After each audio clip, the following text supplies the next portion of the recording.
Hello friends. जो आज मैं आप लोगों के लिए वैकेंसी लेकर आई हूँ वो है डीआरडीओ की वैकेंसी।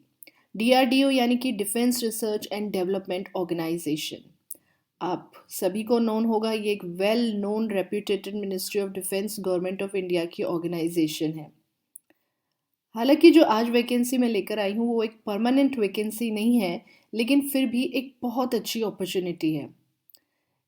इस वैकेंसी के नोटिफिकेशन को देखने के लिए आपको डीआरडीओ की ऑफिशियल वेबसाइट पे जाना होगा, जिसका वेब एड्रेस है drdo.gov.in। जब हम इस वेबसाइट को ओपन करेंगे तो यहाँ पे हमारे पास में एक करियर्स का ऑप्शन आ रहा होगा। इस पे हमें क्लिक करना होगा तो ये करियर्स का ऑप्शन खुल जाएगा। अब यहाँ पर आप एकदम नीचे आ जाइए। जब आप एकदम नीचे आ जाएंगे तो आपको ये वैकेंसी दिखेगी 5 नंबर पर, 6 नंबर पर और यहाँ पे एक 9 नंबर पर। तो इस वैकेंसी की लोकेशंस मैं आपको बता दूं, एक कानपुर में है, एक अंबरनाथ में है। अंबरनाथ महाराष्ट्र में एक जगह है, थाने डिस्ट्रिक्ट में। और यहाँ पर एक और वैकेंसी है जो जिसकी लोकेशन है गोवा। तो सबसे पहले हम कानपुर की वैकेंसी पर क्लिक करते हैं। इसकी वैकेंसी क्लिक करने के लिए यहाँ पे हम एडवर्टाइजमेंट एंड एप्लीकेशन फॉर्म पे क्लिक करते हैं। तो ये एडवर्टाइजमेंट इसका आपको यहाँ पर शो हो रहा होगा। तो इसमें जो सबसे पहले हम देखते हैं वो है number of vacancies. Number of vacancies हैं 5 और ये जूनियर रिसर्च फेलोशिप की वैकेंसी है। और यहाँ पर जो सब्जेक्ट इम्पॉर्टेंट है वो मैं आपको बता दूं। जो सब्जेक्ट्स हैं वो है polymer science, material science, chemistry, material science and engineering और केमिकल इंजीनियरिंग। ठीक है। अब क्वालिफिकेशन में आपको बता दूं, क्वालिफिकेशन है post graduate degree in relevant discipline यानी कि basic sciences in first division with NET qualification, और graduate degree in professional courses like B B tech in relevant discipline in first division with NET और GATE score. क्योंकि आप जानते हैं B A B tech वाले GATE का भी exam देते हैं, तो गेट वाले जो कैंडिडेट्स हैं उनके लिए भी ये वैकेंसी है। तो आपके कोई गेट फ्रेंड्स हैं तो आप उनको ये फॉरवर्ड कर सकते हैं वैकेंसी। और post graduate degree in professional course MEM Tech in relevant discipline in first division both at graduate and post graduate level। यानी कि फर्स्ट डिवीजन आपका ग्रेजुएशन और पोस्ट ग्रेजुएशन दोनों में होना चाहिए। इसमें आपको अगर आपने ME और MTech किया हुआ है, ME या फिर MTech किया हुआ है, तो आपको गेट या नेट की स्कोर की भी कोई नीड नहीं है इस वैकेंसी के लिए। और जो date and time of walk in interview दिया है इन्होंने, वो दिया है 8 फरवरी 2023। ठीक है। अब यहाँ पे हम देख लेते हैं मैक्सिमम एज। मैक्सिमम एज है 28 ईयर्स। 5 ईयर्स का रिलैक्सेशन मिलेगा SC ST कैंडिडेट्स को, 3 ईयर्स का OBC कैंडिडेट्स को। ठीक है।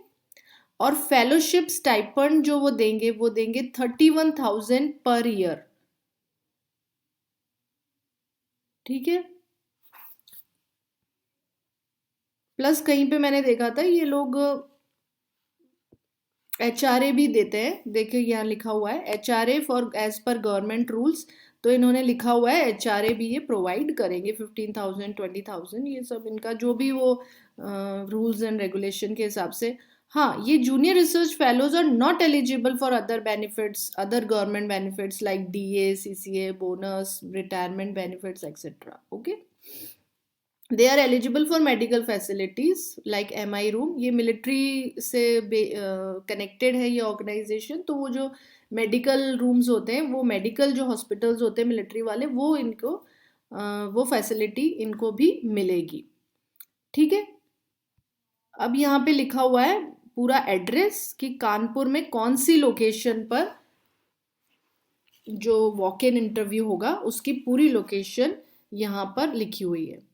और ये एप्लीकेशन फॉर्म है। एप्लीकेशन फॉर्म का आपको प्रिंट आउट निकाल कर इस एप्लीकेशन फॉर्म को अपने साथ भरना है, लेकर जाना है वहाँ पर।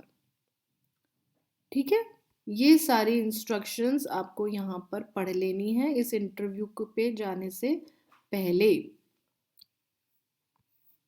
ओके, तो ये हो गई कानपुर की वैकेंसी। अब हम देखते हैं दूसरी वैकेंसी। दूसरी वैकेंसी कहाँ पे है? अंबरनाथ में। अंबरनाथ एक थाने डिस्ट्रिक्ट महाराष्ट्र में एक लोकेशन है। हम सीधे यहाँ पर वैकेंसी पे क्लिक करने से अच्छा है कि हम यहाँ एडवर्टाइजमेंट पे क्लिक करें। ये एडवर्टाइजमेंट है अंबरनाथ का। अंबरनाथ, ये अंबरनाथ, ठीक है। अब यहाँ पर जो वैकेंसी है वो भी 5 है, जूनियर रिसर्च फेलो की। और जो सब्जेक्ट है वो है chemistry, material science and physics, ठीक है। अगर आप पोस्ट ग्रेजुएट हैं, फर्स्ट डिग्री डिवीजन है और नेट और गेट क्वालिफिकेशन है आपके पास, तो आप इस पे अप्लाई कर सकते हैं। या फिर आप बी टेक करा हुआ है फर्स्ट डिवीजन में विद नेट और गेट क्वालिफिकेशन है, तो इसके लिए अप्लाई कर सकते हैं।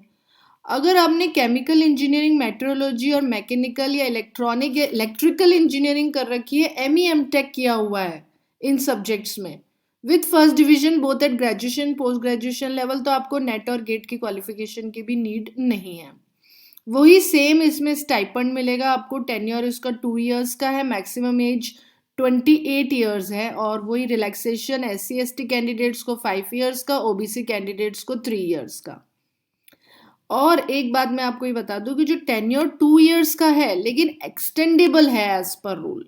ओके, तो ये एक इम्पॉर्टेंट बात है। अब इसकी डेट ऑफ इंटरव्यू है 27 फरवरी, लेकिन यहाँ पर इन्होंने लिखा हुआ है कि 28 फरवरी को भी remaining candidates will be called on 28 फरवरी, तो आपको उसी हिसाब से जाना है यहाँ पे। और इन्होंने ये चीज़ भी लिखी हुई है कि यहाँ पे कैंडिडेट्स को जो वहाँ पर जाने के लिए कोई भी भत्ता नहीं दिया जाएगा, पे नहीं किया जाएगा। वहाँ पर रुकना भी आपको अपने ही अकॉर्ड पे होगा, अपने ही लेवल पे आपको वहाँ पर रुकना होगा, ठीक है। ये सब यहाँ पे इन्होंने लिया हुआ है कि अपना बायोडेटा प्लस अपने certificates, caste certificate as applicable, NOC from employer, अगर आप कहीं पे एम्प्लॉयमेंट है आपका, कहीं पर आप एम्प्लॉयड है, तो वहाँ से आपको NOC भी साथ में लेकर आनी है, ठीक है।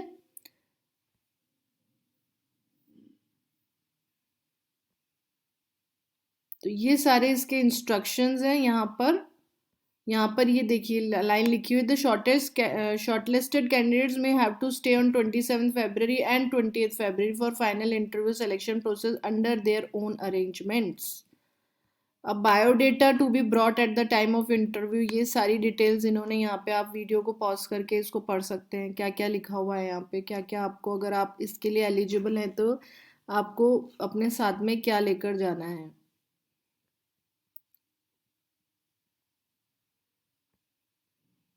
ओके, अब यहाँ पे हमारे पास में जो तीसरी वैकेंसी है वो गोवा की वैकेंसी है। और जो गोवा का इंटरव्यू होगा वो गोवा में नहीं होगा, उसकी लोकेशन अलग है इंटरव्यू की। तो उसकी लोकेशन मतलब लोकेशन ऑफ जॉब जो है वो गोवा में है, लेकिन लोकेशन ऑफ इंटरव्यू विशाखापट्टनम में है। ओके, और इसकी जो वैकेंसी है वो कितनी है? इलेक्ट्रॉनिक्स इंजीनियरिंग में 1 और फिजिक्स में 1, तो फिजिक्स वालों के लिए भी यहाँ वैकेंसी है, ठीक है। और यहाँ पे ये सारी एजुकेशन क्वालिफिकेशन दे रखी है। ओके, फिजिक्स इलेक्ट्रॉनिक्स इंजीनियरिंग में तो बीटेक और एमटेक वाले ही अप्लाई कर पाएंगे। अगर बीटेक वाले बीटेक वाले हैं तो उनको नेट और गेट स्कोर की नीड है। एमटेक वाले हैं तो उनको गेट और नेट स्कोर की नीड नहीं है। और फिजिक्स में post graduation in physics with NET qualification और फर्स्ट डिवीजन होनी चाहिए आपकी पोस्ट ग्रेजुएशन में। यहाँ पे ग्रेजुएशन की डिवीजन के लिए नहीं स्पेसिफाई किया हुआ है। ओके, अपर एज लिमिट वही 28 इयर्स है। और यहाँ पे हमारे पास में इन्होंने एक और चीज़ दे रखी है, एक इम्पॉर्टेंट, कि द प्रोस्पेक्टिव कैंडिडेट्स, यहाँ पे एक अलग लाइन है कि द प्रोस्पेक्टिव कैंडिडेट्स में send the duly filed in and signed application form in the given format via email to admin.dept.nstl.gov.in। तो हमें यहाँ पर पहले अपनी एप्लीकेशन फॉर्म को ईमेल कर देना है। ये जो एप्लीकेशन फॉर्म नीचे दी हुई है, तो इंटरव्यू में जाने से पहले हमें यहाँ पर हमारी एप्लीकेशन फॉर्म को ईमेल कर देना है। ओके, अब यहाँ पे लिखा हुआ कि रिटन टेस्ट भी हो सकता है, मे बी कंडक्टेड। अगर ज़्यादा कैंडिडेट्स आ गए सपोज, तो उनको छांटने के लिए एक रिटन टेस्ट भी लिया जा सकता है। ये इन्होंने एक लाइन लिखी है।